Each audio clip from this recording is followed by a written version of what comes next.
Hi, welcome to pibyme Maths. I'm Devan. Here in this video, we are going to solve May-June 2025 Pure Math 1 Pastpaper.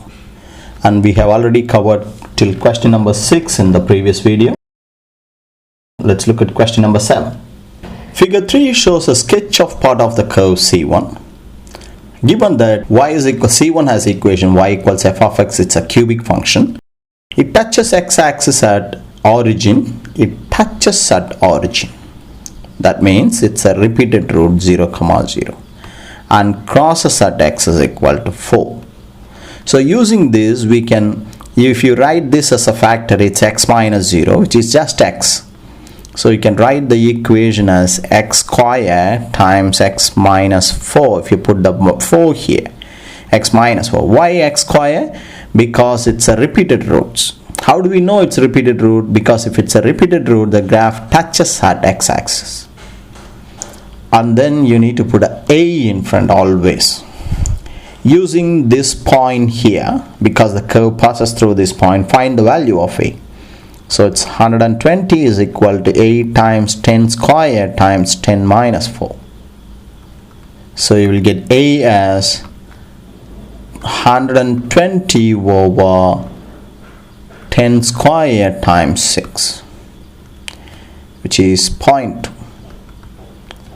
So therefore they want us to find f of x. Write f of x as, here also you can write f of x instead of y.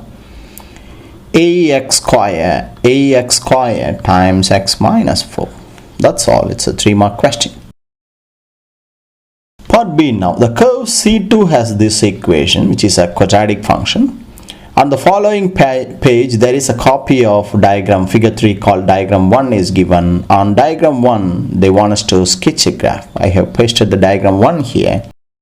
They want us to sketch y is equal to 1.2x times 8 minus x. Y is equal to 1.2x times 8 minus x. When you replace y by 0, equate this to 0, so you will get 1.2x is 0, x is 0. That's one x-intercept. 8 minus x is 0, x is equal to 8. That's another x-intercept. So this is 0, and then we know this point is from the cubic function, it's 4, so 8 will be somewhere here. Put it as 8, 0. This is 0, 0. So the quadratic function will be like this, and then label the graph 1.2x times 8 minus x. Let's go back and read the question. They just want us to sketch the graph.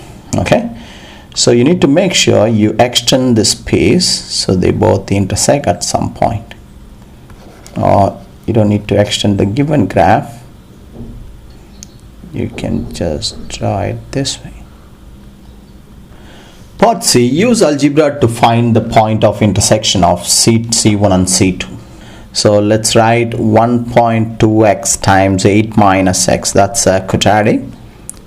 0.2x squared times x minus 4. That's a cubic.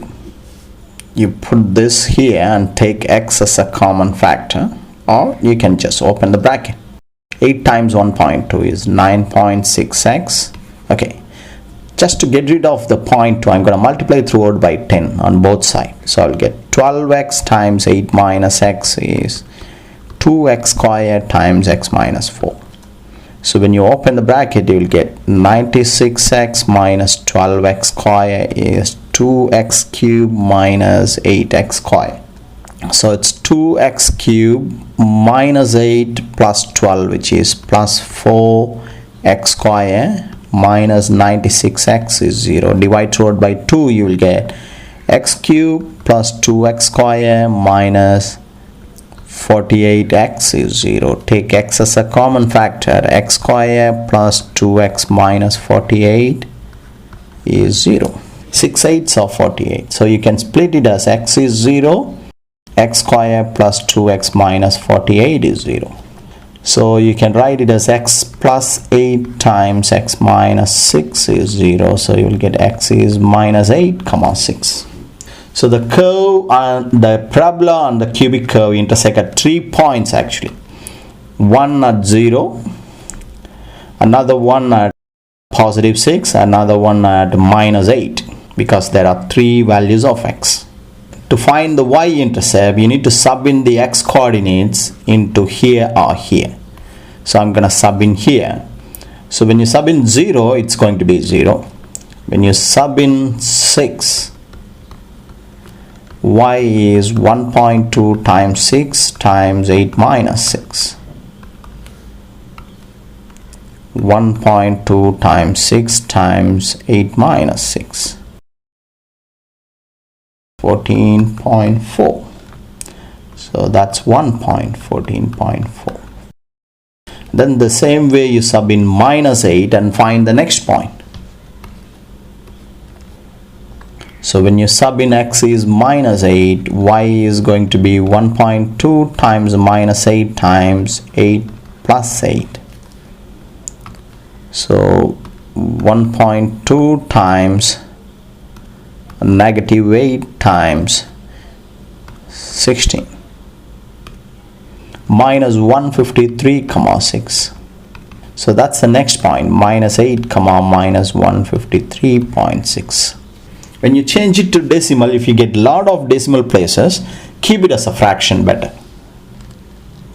Question number 8. A curve has equation f of x. The point P of 4, 12 lies on curve. Given that f dash of x is this, and then the equation of tangent to the curve at P has this equation, where C is a constant. Show that K is this. Okay. The slope of the tangent is 10, right? Which is same as this. So we are going to equate the first derivative to 10. And how do we get the slope 10? We replace the x coordinate of the point into the first derivative, right? So when you replace x by 4, 3 times square root of 4 plus k times 4 square is 10. Make k as a subject. So 3 2s are 6, goes to the other side. 10 minus 6 is 4. 4 over 4 square is 1 over 4. That's I. Now find the value of C. That's very easy because the line, the tangent passes through the point. So replace x by 4, y by 12 in there. You'll get 12 is equal to 10 times 4 plus C. C is 12 minus 40 minus 28. Negative 28 is the answer. That's a 4-mark question. Part B now. Hence find f double dash of x at P. Let's take f dash of x, which is 3 root x. I'm going to write it as x power half.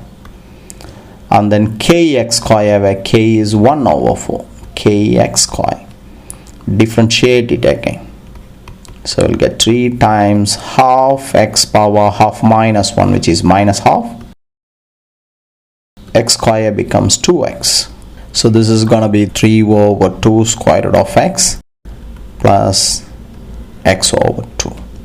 F double dash of x at P of 4, 12 is equal to, or you can simply write f double dash of 4 is equal to, because x is 4, right?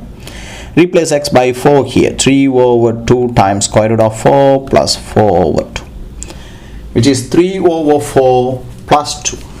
3 over 4 plus 2 is 11 over 4.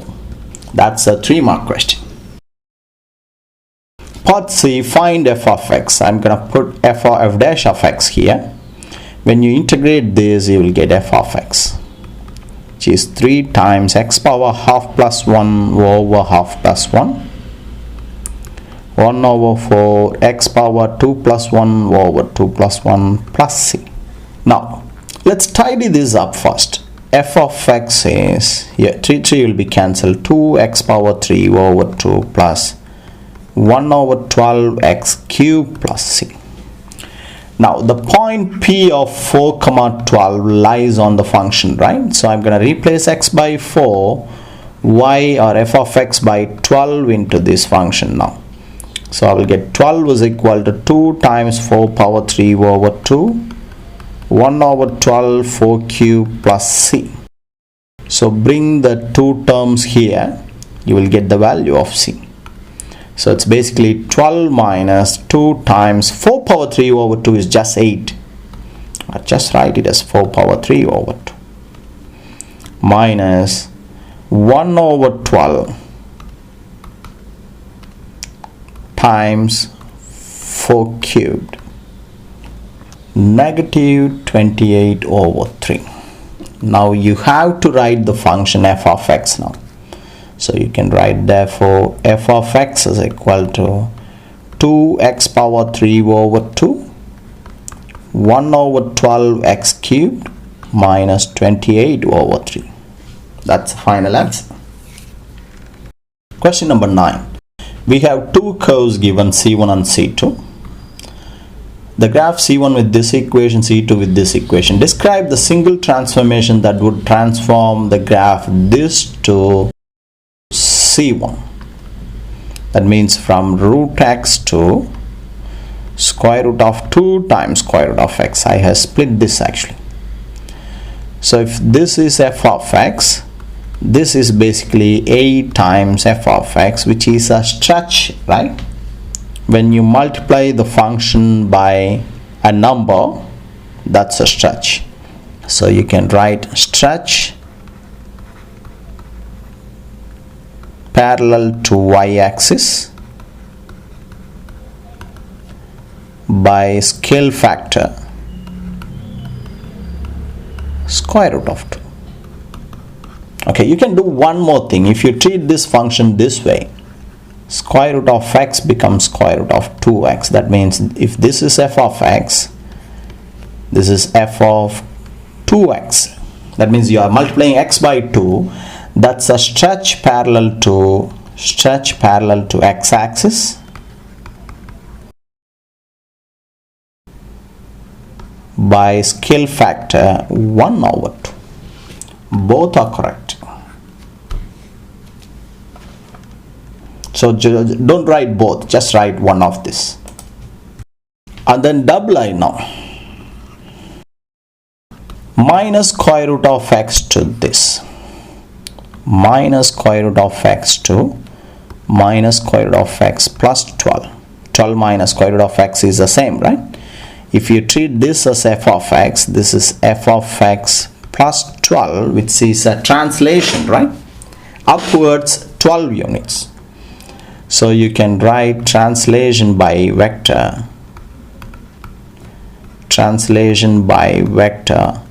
upwards along y-axis, so 0, 12.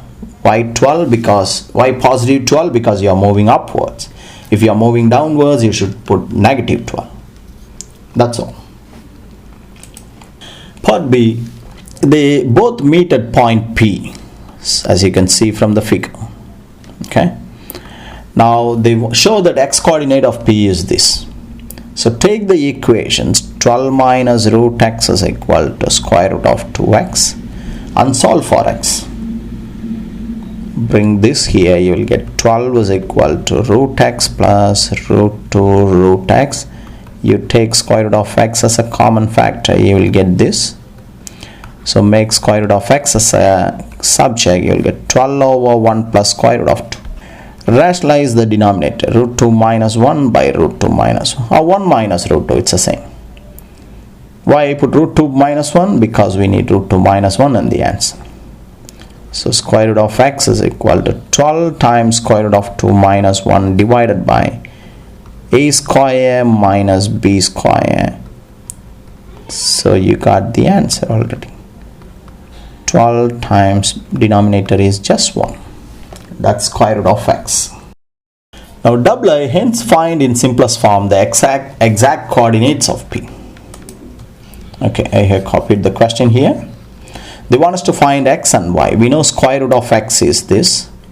Square both sides, so you'll get x is equal to 12 square times root 2 minus 1 whole square. 12 square is 144. A minus b whole square is a square minus 2ab plus b square. 2 plus 1 is 3. So 144 times 3 minus 2 root 2. That's the x coordinate. To find the y coordinate, you sub in x into this or the other equation. Okay, so what I'm going to do, instead of sub in x, I'm going to sub in square root of x here. Y is equal to 12 minus root x is equal to 12 minus x root x is this. So this is basically 12 plus 12 is 24 minus 12 root 2. Therefore the point P will be the x coordinate, which is 144 times 3 minus 2 root 2. Y coordinate 24 minus 12 root of 2. Put it in the point form, that's all. Question number 10 now. We have an equation given. Part A, find the exact solutions to the given equation for k is 4.5. Replace k by 4.5. So we'll get 4.5 minus 1 times x power 6, 4x cube. 4.5 minus 4 is 0. Replace p by x cube, so p square would be x power 6, so I'm going to change it to a quadratic. 4.5 minus 1, 3.5, p power 6 is x power 6 is p square, 4p plus 0.5 is equal to 0. We can also divide throughout by 0.5. So when you divide throughout by 0.5, you will get 7p square plus 4 over 0.5 is 8p plus 1 is 0. Let's solve this. 7, 8, 1. Minus 1 over 7 minus 1. So p is minus 1, p is minus 1 over 7. So you can write it as p plus 1 times 7p plus 1 is 0. Now we are going to change the p back to x cube and solve again. So we will get x cube is negative 1. X square cannot be negative 1. X cube can be negative 1. X is cube root of negative 1, which is minus 1. X cube is minus 1 over 7. X is cube root of minus 1 over 7. So they want us to find the solutions. These two are the solutions, exact solutions. Two solutions, that's all. Part B, find the set of possible values of k for which the given equation has no real roots. Okay, if you reduce it to a quadratic, this is A, this is B, this is C, right? So we are going to treat this as A, B, C and write b square minus 4ac is less than 0. B square is 4 square minus 4a, C is k minus 4 is less than 0. So we'll get a quadratic inequality and solve it. You can divide throughout by 4 or minus 4.